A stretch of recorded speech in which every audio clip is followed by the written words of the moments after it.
How about now? Yeah. Arms moving? Nope. Yeah, No? you're frozen. All right, well, Let me, can I hang up and come back in? I don't no idea. Sure, why not? All Let's give right, it a yeah, shot. I'm gonna do that and see if it fixes itself. All right.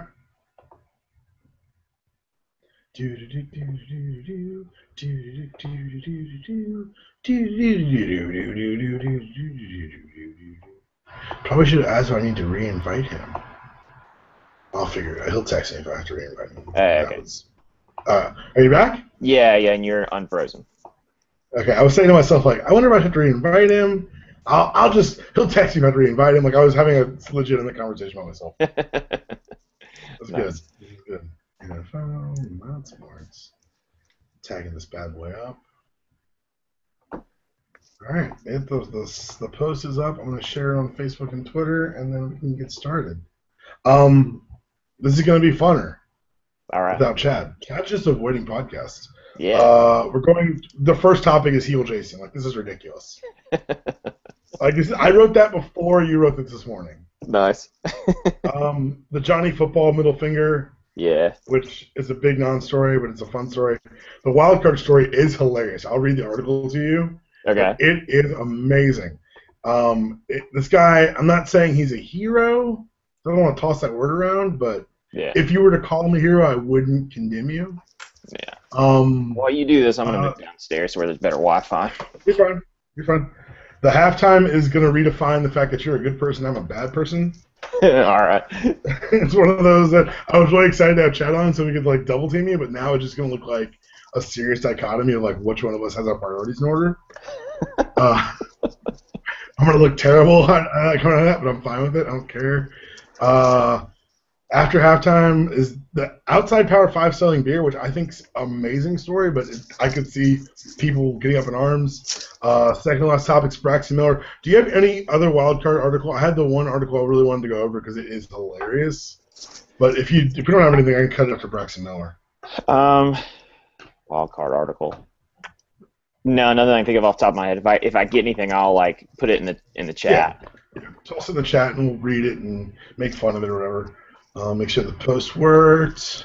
Dude, the site's going really slow today. Yeah. It might just be my Wi-Fi. Maybe my Tennessee post is killing the servers. Remember that time Jason crashed the site with Tennessee football, saying Tennessee was going to beat Georgia? Yeah, that was crazy. Yeah. All right.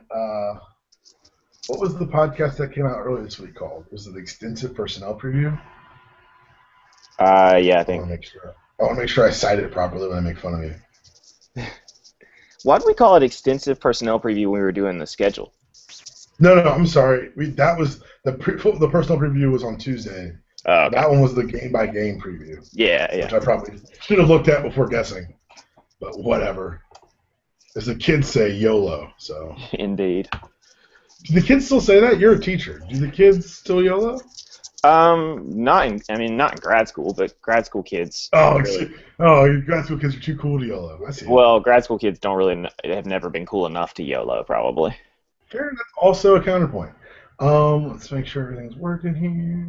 Sorry, that one. I guess 2 weeks ago, it didn't record on video. It recorded as an event, which made us unable to do a podcast for it. And I kind of actually want to have this as an actual podcast up. I'll make sure it actually records everything. While you're doing that, crazy thing about Tennessee's quarterback situation, the thing I was going to tell you earlier.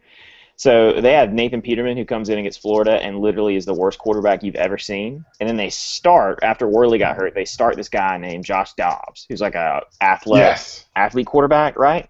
So everybody's expecting in the beginning of the preseason that the thing's going to come down to Worley or Dobbs and that Butch Jones is going to pick one. Well, Butch Jones announces Justin Worley, but then in the depth chart, Dobbs is below Peterman on the depth chart.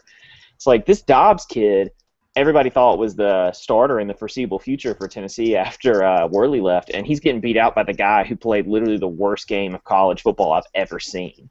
So I don't know if the kid has the yips or what's going on, but he has been absolutely brutal in camp, obviously.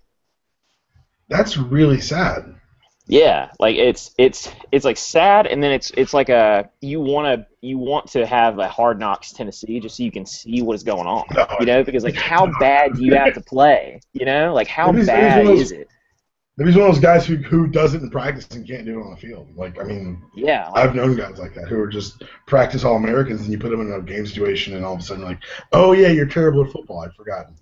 I mean that's probably what Peterman is, honestly, is he's got to be just a gamer in practice, and then he does I mean against Florida he was just atrocious. Like it's you don't even want to talk about it anymore if you're a Tennessee fan. I feel like That's what you get for watching Florida, Tennessee. That's on you. yeah, I love that game though because it's like a slow motion car crash every year. Especially, I thought the worst quarterback played last year was the other guy, the last guy at Tennessee or at Florida, excuse me. Didn't they roll out a Musburger? Oh yeah, yeah. Didn't a Musburger Um, take snaps? Like, but hearing you say this is like now I'm like really curious to watch. I want to go. I'm probably gonna go back and watch Florida, Tennessee, 2013 now because Tennessee should you have won saying the it's game. well that can be said about a lot of Florida's games last year. Oh yeah, absolutely. The other team should have won. All right, hold on. Let me pull the. I just have Windows crashing on me. Like I don't know what the hell's going on here, but Yeah, you're going real slow on my screen. yeah, I'm recording. I know we're recording, so but the You, audio is fine, right? yeah, I mean, do you want to do video or do you want to just switch it to audio real quick? I mean, we might have to switch to audio just because everything's going really crappy. I don't. Yeah, I hate you. Yeah. I'm cool with just doing audio. That's fine. All right. Let's see. All right, I turned my video off. Yeah, I think mine's off as well. Oh my God, internet! Like honestly, kids.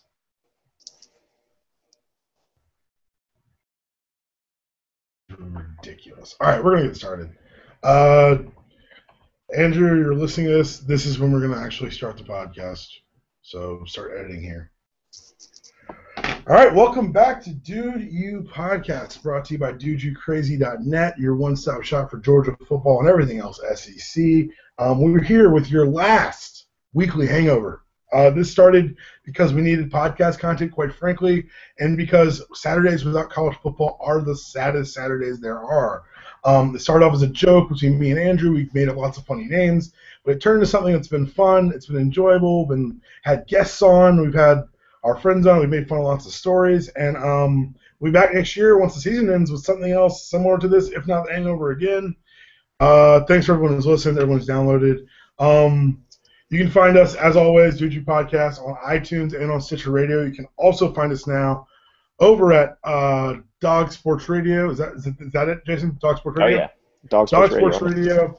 We've got 2 hours a week coming at you, usually an in-game preview and a recap. We've got really good extensive game-by-game breakdown up right now and a personnel review. So if you don't hear us on iTunes or Stitcher, check us out on the Dog Sports Radio app. And if you're joining us from there, God bless you, and welcome to the very last hangover. As always, on iTunes and Stitcher, I need you guys to go ahead and do me a favor. While you're listening to this even, while you're watching it live, do me a huge favor. Click over to your iTunes app or your Stitcher app and give us a 5-star review. Don't even have to leave a message. The 5-star review helps the site. It helps us. It helps tell our partners that we're doing the right thing as far as the podcast goes. If you want to leave a message, we will read it on the air. If you don't want to leave a message, that's fine. We still appreciate the 5-star review. If you want to leave a message, but you've already left a 5-star review, first of all, God bless you for being involved. Thanks for being on board. You can reach us again at email, dudeyouPodcast@gmail.com. We'll read them on the air. And for our last hangover, it's going to start, it's going to end the way it should have started, the beardiest of beard gangs. Jason is a Smith. What up, Jason? What's going on, man? Not much, man. I am. I mentioned this on the podcast the other night we were doing for Dog Sports Radio, but these moments, these podcasts, are my quick breath of fresh air before diving back into the grad school hell that I'm in this fall. So I appreciate the wonderful time to come up and actually look at a world that doesn't involve theology or philosophy or me being super stressed. So I appreciate all you listeners out there for giving me a chance to talk about sports, and you actually care even remotely what me or Palmer have to say. No, yeah, we appreciate it. I believe that man has 3 great needs in life: to be fed, to procreate, and to have his voice heard. And you guys fulfilled 1/3 of those needs, so we really appreciate it. So we're going to start a little housekeeping because we've got another reader email, and it's from Patrick Drawn again. He's on Twitter. Hey guys, it's Patrick again. Just want to say I love the podcast again and listen to the 14 regular season preview. Outside of the regular season finale of Clean Old Fashioned Hate, best of luck to the Dogs and the rest of the SC season this year. Go Jackets. Sincerely, Patrick. Patrick, thanks for writing in. We even read Jackets fans' posts on here. But he did bring up something interesting. He brought up the last podcast we recorded for Dog Sports Radio. Jason, for those who haven't listened, we talked about the most single controversial moment in the podcast history. And for the record, I send out the schedule of the podcast Friday, Thursday night. I say, here's what we're going to talk about. Let's see if any edits, some back and forth happens. It's a little behind-the-scenes work. But I had written, hey, let's talk about Jason's heel turn on the site, on the podcast where he made a ridiculous pick. Little did I know he would go on the site this Saturday morning, and expound upon the ridiculousness of the pick. Jason, tell us what you decided to say for public consumption and then double down on the internet. Look, I think Tennessee is going to beat Georgia at home this year. Wow. You said it out loud now, and it doesn't feel real. I know. I think Tennessee, fun fact about Tennessee, and this is part of why I think it's a little bit outlandish to think that Tennessee is just going to absolutely implode. And even though, and I'm changing my mind, because in our quick writers poll that we took early on at the beginning of the season, where we tried to pick who's going to finish where at the end of the year rankings, I picked Tennessee to finish last in the SEC, below Kentucky, below everybody. Now I'm kind of backing off on that. I still think they're going to be pretty bad, but I think that a very interesting fact about Tennessee is one of maybe 2 or 3 teams. I think like Ohio State is in this list, and maybe one other Big Ten team, or a Big 12 team, I can't remember. But they're one of few teams who have never lost 8 games, ever. In their entire history, they have never lost more than 8 games. This schedule sets up for that to happen, and a lot of people are predicting that Tennessee is just going to be absolutely god awful this year because their schedule is death on a schedule. They open at Utah. They open with Utah State coming here. They're going to lose that game. Yes, absolutely. Me and you both agree on that. Very sneaky. Chucky Keaton Heisman candidate is just going to kill Tennessee. Then they play Arkansas State, who's never really a pushover if you're going to play Division II teams, but be that as it may. And then they get Oklahoma at Oklahoma, which is just going to be a bloodbath probably. Then they get Georgia, who they just barely lost to last year, and I think there are a couple of reasons that they have a real shot to win. The first is Marquez North, who is just going to shred the Georgia secondary. I think we can all agree that at least a couple of big plays are going to come from him. You had a couple of really big plays to him. That's instantaneous points you're getting back when you're probably bleeding yards to Todd Gurley most of the game. And then, I'll skip over some of the other stuff I said. The main thing I think is history. Georgia has never beaten Tennessee 5 times in a row. It has never happened, ever in the history of the University of Georgia. Tennessee has never lost 8 games. That has never happened in the 100-year history of Tennessee playing football. I think that plus the look-ahead game to Missouri coming right after the Tennessee game, when everybody thinks Tennessee is going to be hot garbage, I think it sets up perfectly for a classic scenario in which Georgia finds a way to lose that game. Okay, for the record, we're not running video today because technology is terrible. You can't see the incredulous looks on my face that I'm making while you say these words, but I want you to be rest assured that they're there. Look, you're pointing to history. I'm looking at this team now. History of this Tennessee team for the last 10 years isn't good, and yeah, they're going to set up for a rivalry game, but to say that the Georgia secondary is going to be bad, how did we go from an unknown quantity to this secondary is going to be the worst secondary in the secondary of secondaries? Like, this is ridiculous. I think it's a big, maybe I'll feel that way after whoever's under center eviscerates us at Clemson, but I don't see that happening. Maybe I'll feel that way after Dylan Thompson does some things in South Carolina, but I don't see that happening either. This is a team that takes a little pride, and you say that there's a lot of talent on their side of the ball. Hey, man, we recruit on Georgia's side, too. I love the fact that, not only are you – this is the first year, full disclosure, that you've been with the site for a season.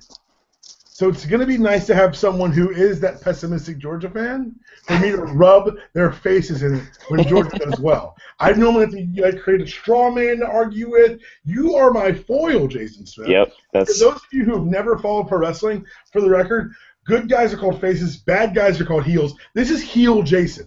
This is 100% heel Jason. I can't tell you. I don't know him that well. I can't prove to you he believes these things, but I can tell you he's saying them for public consumption, and for that much, he's heel Jason. I don't see what you see in Tennessee It's a lot of C's right there. But I'm really interested to see what happens, and I really hope you're wrong. That's all I'm going to say about it. I mean, you know that I hope I'm wrong too. No, but you don't. I don't think you do. That's the thing. No. You're one of those weird Georgia fans who enjoys being angry and likes being sad and would rather see the program in disarray than victorious atop the mountaintop. That's not. To lose to Tennessee. I did Okay. because here's my thing. It's not. You have to understand that the way that I express my love for this team in many ways is by hating them. But I'm not one of those fans who just want. I'm not one of those fans who just wants to be pissed and be like fire everybody. You know, like I want the like one of the best moments in my life, and I've told my wife this, is like if we win a national championship, I'm going to weep openly whoever I'm around because I'll understand. Like because my dad was there in 1980 when it happened. You know, like I am incredibly in love with this team, but the problem that I have is that I never ever believe we're going to do that much because I've been burned by them like basically my entire life. You know, like this is sort of just my way of coping with being a Georgia fan. It's not to say that I would ever want them to fail, but just that I think they are probably going to until they prove me wrong. His name is Jason Smith. He can be found on Twitter at JasonIsASmith. Send him all your tweets about this. I don't want to have to deal with any sort of crazy, no, I don't think we're going to lose Tennessee runoff. I don't want to have to handle that. I don't want those problems. Hate on me, haters. See? Heel Smith. Second topic. We're going to the NFL. We're going to a pet project of this podcast, of this site, if anything, just because we embrace ridiculousness. Young Jonathan Football was spotted leaving the field against the Washington professional football team, and he gave a one-fingered salute to the Washington bench. Jason, what did you feel? There was the inappropriate, of course, the appropriate level of inappropriate outrage throughout the week. It kind of died down. Is this a big deal in the year 2014? A finger? I mean, it's not a big deal. It's one of those things that like would have been kind of just a funny GIF that SB Nation would have put out if it were anyone else other than Johnny Football. You know, like if this was, I mean, Blake Bortles might have been its own thing, but if this was like a random offensive lineman flipping off the Washington bench, it would have been like, oh, hey, this is so funny, and then everybody would have forgotten about it. Because it's Johnny Football, we have to hear from like Ron Jaworski and Herm Edwards and Colin Cowherd about all this other crap that, you know, this is indicative of a totally awful character that's never going to play football. Blah, blah, blah, blah. But, I mean, I think the thing I personally love about Johnny Football is the NFL needs villains. You know, the NFL does not have, and like villains in the fun way, not villains in like this guy got a DUI and didn't get suspended, or worse, this guy beat up his fiance and only got suspended 2 games. You know, like those are actual villains in life. What I'm talking about is a villain on the field, like a Joe Namath or just a guy who will talk crap and then go out and beat you anyway. You know, we need people like that in the NFL. Ray Lewis was another great example of that, and he's gone now. Like, we need a real villain back in the NFL, and we don't really have one right now because all of the new quarterbacks like Andrew Luck and Russell Wilson are such class guys. You don't feel like you can really root against them. We don't have a person that's just raw and other people either love to hate or love to cheer for. You know, and I think Johnny Football gives you that, and this is one of those things that's kind of building that narrative. I think it's interesting that I was ready for you to go against this, and I was going to throw the fact that you're a Titans fan and your owner did this a couple years ago in your face, but you avoided that. You avoided the landmine. Oh, no, I'm a total fan of the double barrel salute. Bud Adams giving the double barrel is the best. Okay, so let's go to the NFL reaction. $12,000 fine. I mean, somebody else was fined this week too, but only got fined just maybe a little more. Oh, Jimmy Graham. So Jimmy Graham got fined $30,000 for dunking the football on the goalpost. Yes. And Johnny Football gets fined half that for flipping a bird. I saw a couple of Saints fans that were all like, "Wow, what is this? No justice in the NFL."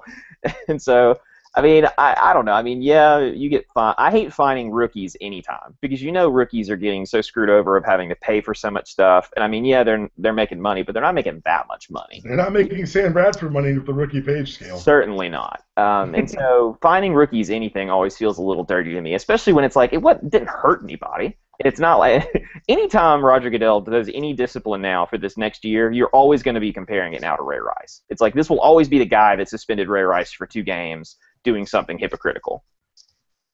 That's a great take. For me, the most offensive part of the Jonathan Football debacle, the middle finger, was the OVO tattoo on his wrist. Now, look, I've known many a sorority girl who's made a mistake and gotten a silly tattoo on spring break.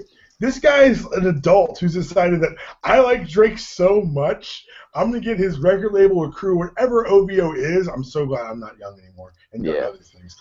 But he has it tattooed on his wrist. Like, he might as well have Live, Laugh, Love tattooed on his wrist. Like, it's ridiculous. He looks like an 18-year-old girl who got braids in her hair in the Caribbean and woke up with a regrettable tattoo. That, for me, was the most shameful and offensive part of the whole story. I mean, we can say this, though, about his tattoos. At least he's not A.J. McCarron with the giant Jesus chest tattoo, because that's way worse. Define worse, because I'm a huge fan of A.J. McCarron's, like, closet affliction douche. Like, you would have no idea until you see him on the show. Like, oh, you're one of those guys. And if you're one of those guys listening to this podcast, rest assured I'm not talking to you. You clearly are an outlier who appreciates high-minded commentary on sports entertainment. Thank you for listening. Well, now, in Regrettable Tattoo Land, there's also Tyler Bray tattooing his own name on his back, which I don't know if you know. I don't have a problem with that. Mostly because it's Tyler Bray, and I really could care less. Like, my indifference to Tyler Bray colors my perception of that article, of that decision. All right, so we're going to go to a wild card story because this is the last hangover, and I want to talk about more than sports. And I come across articles on the internet that are ridiculous, and I never get to share them with anyone. And so now, Jason, because you're on the podcast, I'm forced to share them with you. This is an actual thing that happened. This was was covered by Huffington Post and numerous different outlets. A man who didn't want to go through with a wedding tried to get out of it by getting his fiancée to believe that he had killed himself. Yeah, I heard about this. Oh, I'm going to finish it for those who haven't. Do it. Britt Lanchester said she was planning their wedding in the UK when she received a call from the United States, where her boyfriend Tucker had been staying. Pretending to be his father, Tucker told Lanchester that her fiancé had been suffering from depression and had thrown himself in front of a car. Stunned, she called her would-be in-laws, who promptly told her he was very much alive. She also learned the venue they were supposed to get married in was never reserved for the August nuptials. Blanford told media outlets he was a terrible person but didn't know what else to do. Jason, we've established that no matter how heel you go, you're still at heart a good person. What was your first take on this story? My first take on this story was, I mean, I don't even have it. I have no take. I'm more just like, what are you doing, man? It's like, if you don't want to marry a girl, just, you know what, grow your man pair and tell the girl you don't want to get married. Like, don't, Spoken like a man who's never gotten in too deep with the wrong girl. Yeah. Look, he wanted out. This is how you can tell how bad it was. He didn't even use a good lie. He changed his voice, told her he was dead, and then literally hoped for the best. He didn't even tell his parents, like, hey, I need you to cover for me. This reeks of desperation. See, I had not heard that part of the story. I had not heard that he had called his parents and that he had called her as his dad and then not thought to tell his parents. So when you just read that, my first thought was, how stupid are you that you don't tell your mom and dad you're doing, like, the biggest lie of your entire life right now? See, it's not even about stupidity. That's how desperate he was. He didn't even start to consider covering his tracks. This man's a hero. He needed it out and didn't care how easily the lie would be unraveled. The only way this story could get better, there's only one way, is if he showed up 2 months later claiming to be his own twin brother to come get his stuff. If she had never done any investigation into faking his death. Like, can you see it? She opens the door. Tucker, I thought you were dead. Huh? Oh, no, I'm Sam, Tucker's twin.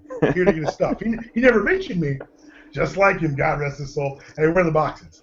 Like, that's the only way this story gets better, in my opinion. That would have been, there's the coup de grace. If she'd have figured out, like, I thought something was off because I'd never heard about his twin, and they had a lot of the same twitches, but I figured it was just them. Like, this was perfect to the point where I wish she hadn't called the parents to give her condolences. They called her. Why is she calling back? She didn't trust him in the first place. This whole thing's fishy. Yeah. Oh, boy. Once again, you may be the heel here, but I am the bad person.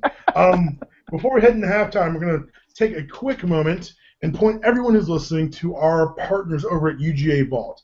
UGA Georgia fans, you can download the UGA Vault for your any Bulldog highlights for free on your phone. They've got exclusive interviews. They got things dating back for years.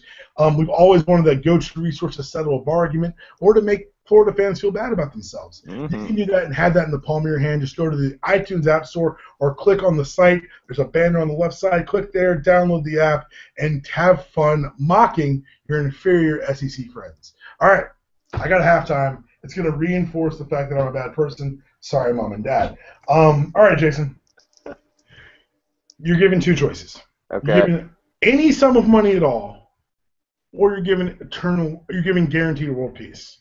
What's the lowest number of money you take for world peace, to sacrifice world peace for yourself? Sacrifice world peace for myself. Man, that's a tough question. Like $1 billion, maybe? See, the thing is, you're smart because with $1 billion, you can actually affect real change in the world. Yeah, that was my thought was wheels like, in motion for world peace. My thought was like I can do some really targeted stuff because like in my mind, world peace is kind of a misnomer. It's like that's probably never ever going to happen. But if I can get real good changes happening that are more practical, I'll take. When you hear hypothetical like this, you're talking about like changing human nature. Like you have to change the propensity for anger or violence, and that's a lot of power. And so I think $1 billion is a good offset. See, for me, world peace is such an amorphous thing. Like if I lived in a world-torn place, the number would be probably higher. But right now, like I know it's my hypothetical, but I'd have to add up like student loan debt. I'd have to add up like existing debts and see, like I'm talking like $85,000 maybe. Yeah. Like I'm not a good person. I know that and I agree with that, but I don't know. $1 billion, yeah. That's and the other catch is if I turned the money down and got world peace, I would need people to know that I did that. Yeah, that's true. That's a big thing here. Are we the silent guardian or are we like on TV? I don't want to be the guy who, world peace happened. I wonder how that happened. No, Daniel Palmer. World peace brought to you by Daniel Palmer. Yeah. On the Twitter account, like next world peace. Yeah. Nobody wants to be broke Batman. The cool thing about Batman, like nobody knowing who Batman is that Batman has like $1 gajillion. Nobody wants to be broke ass Batman. That's 100. I'm not even going to sit here and debate you with that. You just welcome to the dark side. Welcome to being a bad person and being a bit more realistic with these hypotheticals. It took all summer, but I broke you. It took all summer, but you have dragged me down like the Joker. All it takes is to have one bad day. Sorry for all the nerd talk. We'll promise to move on a little bit.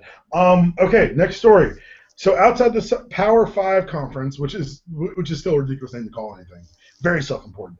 But these teams who are going to be losing revenue potentially in the future by not playing these other teams, and because it looks like the Power 5 are going to be broken off in the next 4 to 5 years, smaller schools are looking into selling beer at football games to improve revenue. Jason, good idea, bad idea, or worst idea? I think it's a good idea. I think there have been several studies out there that have shown that if you sell beer at football games, the propensity for alcohol-related problems actually goes down. Because, number one, your beer inside the stadium is priced high enough to where people will not binge drink. Number two, most people binge drink at football games because they know there won't be alcohol in the stadium. So what you're doing is eliminating the people that are like guzzling Jack Daniels before they get in the game so their buzz will last all the way to the fourth quarter. So I think you would have fewer alcohol-related incidents rather than more. And then the other thing I would say about this is I actually think this is sort of a rumbling of the future. Because what's going to happen once the Power 5 truly takes over and it becomes its own thing, will be that these smaller schools that are outside the Power 5 are going to have to sell people on like an incredible game experience at their stadium. So obviously they're going to sell beer, but I think you're going to see more crazy things happen. Like you're going to start seeing more interactive things, free Wi-Fi for tweeting, cool halftime shows. Like they're going to try to make this as much about having an experience at a football game as they really are about the product on the field. I think that these schools understand how much money is at stake, and so prepare to see sort of like all, like no holds bars, pull out all the stops to get people in the stands, which actually will probably be good for the sport overall, at least as far as from a fan's perspective and like an entertainment perspective. Wow, that was a lot. You have given this real thought, and you've actually, I just had jokes. I'm really happy that someone prepared something to talk about. My jokes aren't funny anymore. I will say this: Just a wealth. if you think that kids are chugging alcohol because there won't be booze in the stadium, you've never attended a game with Chad Floyd or Andrew Hall. Um, I just want to throw that there right now.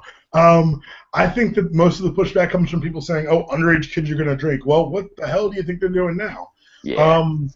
You're right. It's a good revenue stream. There are no jokes to be made because you've killed the funny on this one. Thank you.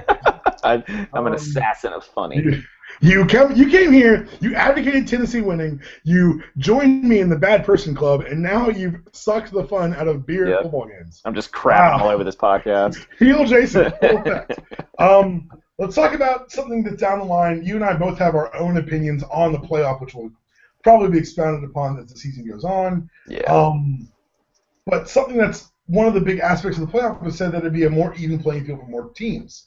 People particularly meant that historically to mean the Big Ten, which had struggled to get in title games, and when it gotten in title games, spoiler alert, had gotten boat raced by SEC schools.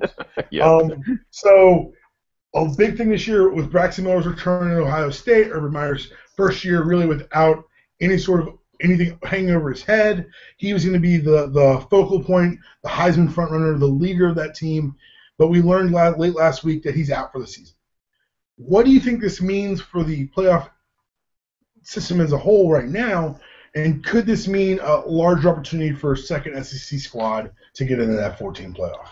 I don't see it only because I think that if we're focusing too much of our attention on Ohio State, I think everybody sort of accepted it as a foregone conclusion that Ohio State was the Big Ten team that was going. Wait. First of all, you take Tennessee over Georgia. Now you're telling me there's a better team in the Big Ten than Ohio State. Oh, absolutely. It's Wisconsin. Like, Wisconsin is a legit contender for the playoff, and probably if they beat Ohio State if they play Ohio State, now I'm blanking on their schedule if they actually play each other. Either way, if Wisconsin runs the table on its schedule, Wisconsin will go over Ohio State anyway. So the idea that the Big Ten is a one-horse race for getting a playoff spot is just not quite right. If Wisconsin can I think they open with LSU. If Wisconsin beats LSU on the first game of the season, Wisconsin and runs the table in the Big Ten, Wisconsin's going to the playoff. I think the idea that the SEC was going to get two teams in is a little bit of a pipe dream, if only because I think the committee has so many various biases and interests outside of their job as a committee, that the real lobby and the real push was going to be to make sure that it was conference champions from 4 separate conferences. I just see to where they actually leave 2 conferences out rather than just one. I want to say I commend you. I've never met you, but we've done this podcast thing since you joined the site in January. I feel like I've got to know you pretty well, and I didn't know you could be this drunk this early in the morning. For those who are listening later, it's like 12:30 Eastern time. Jason's in Nashville. It's 11:30, and he's falling over drunk. It is 11:30. Wisconsin. That's a pick, man. I'm not gonna unpack that here, but that's on record. Like, that's going to follow you. Yep, I'm telling you, man. Wisconsin's winning the Big Ten. And for what it's worth, I thought the last hangover would be a little sad, maybe a little interesting because we do some fun things. It's going to be one for the books because you have gone insane. You're falling over drunk, and I'm not entirely sure we're talking about college football. I'm just trying to deliver for you guys. I mean, all right. So let me defend myself because I just managed to Google the schedule. Okay, here is Wisconsin's schedule right here. LSU to open in Dallas, right? And honestly, that doesn't really matter because that's not a Big Ten game. You lose to an SEC West contender, I don't think you're going to get penalized by the committee for that. Oh, I do. You have a tough non-conference schedule. Well, watch them get blown out by LSU, which, by the way, this is pretty much a home game. I don't know if people realize how close. Oh, no, yeah, absolutely. This is pretty much a home game. They're going to get the doors. This is going to be like, remember when Michigan got rocked by Alabama, and it just ruined their season. So, they could have won the rest of the games and wouldn't have gotten in. This is going to be one of those, in my opinion. Maybe I'm with you. Just LSU is so young on offense, so young and inexperienced. But let me go through the rest of their schedule, okay? Green, South Florida. Then they play Northwestern, Illinois, Maryland, Rutgers, Purdue, Nebraska, which is the only team Minnesota. So if Wisconsin beats LSU and beats Nebraska, they're going undefeated. Like, they're not going to lose a game. There's still the Big Ten, whatever, 11 championship game. Yeah, so there's still a Big Ten championship game, which will probably be against Ohio State, right? That's what people are presuming, but I mean, yeah, I guess. Championship game, you're like unquestionably you're in. So to me, regardless of what happens, I think Wisconsin is definitely going to the Big Ten championship game, which will make it if it wins there, will be a very hard team to turn down. Jason Smith with the hottest of hot takes here on this Saturday morning. You sent me an article. I was like, hey, I need one more wildcard article so we can talk about something to joke about. And I'm going to let it devolve into a however long it takes trolling Notre Dame session. I'm fine with that. Notre Dame took the cheating scandal that we broke. Internet, we broke it. Their cheating scandal is now somehow been used as a way to shine a light on themselves as even better. I'm impressed Brian Kelly has survived multiple rape accusations, the scissor lips going over, and now this, and no one's called for his job because he made an NCAA title game. I'm just going to read some excerpts that were run in the Times. Notre Dame football stands apart in many ways. No, it doesn't. So the edits are mine. It is the only university that commanded its only network television deal, Texas football. It has the only major program that remains independent. It's because no one wants them. And It demands unusually rigorous academic performance compared with other top programs, Duke, UNC, Tech, and no SEC schools are on the line. Actually, Vanderbilt. Vanderbilt's on the line. Yeah. I've said this, and we say it in recruiting, it's harder at Notre Dame. Coach Brian Kelly said Tuesday, but if it was easy, then it wouldn't be special. That's why Notre Dame is special. Jason, so you heard some of my thoughts interspersed in there. What do you think about Brian Kelly and his spot up top Pius Mountain? Yeah, I mean, this is kind of all crap. Yes. I mean, I think